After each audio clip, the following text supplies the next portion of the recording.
Hey guys, what's up? Today I want to talk to you a little bit today with our daily drip about complaining.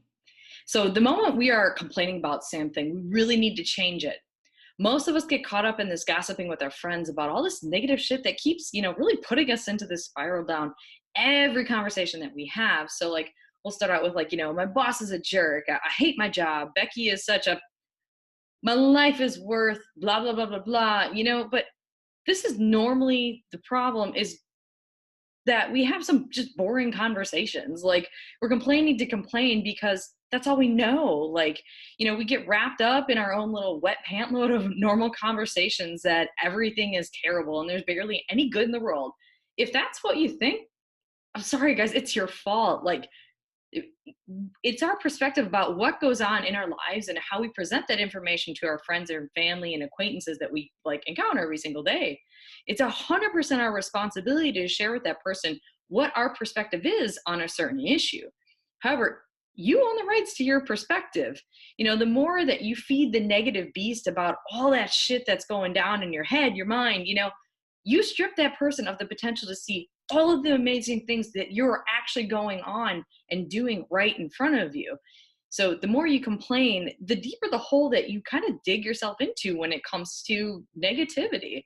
Yeah, I don't know about you, but my arms are tired of digging a hole and then having to use all of the energy that I have left over just to try and dig myself out of that.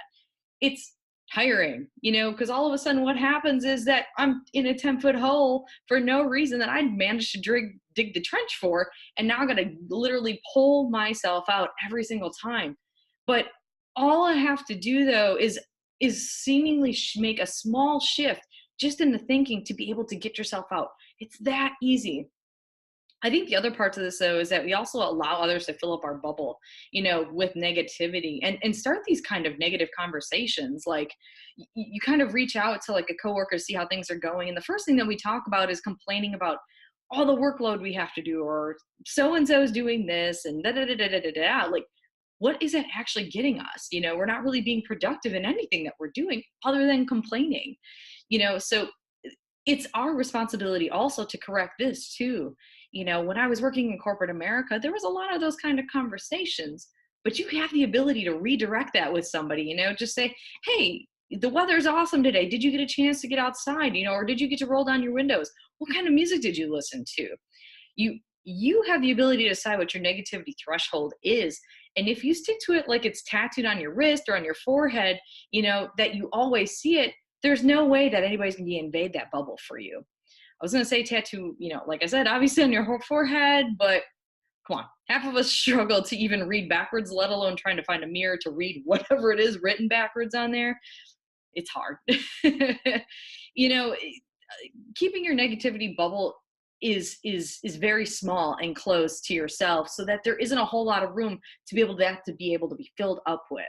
So the things that need to be intimate are what you decide that you want intimacy to be close to in your life.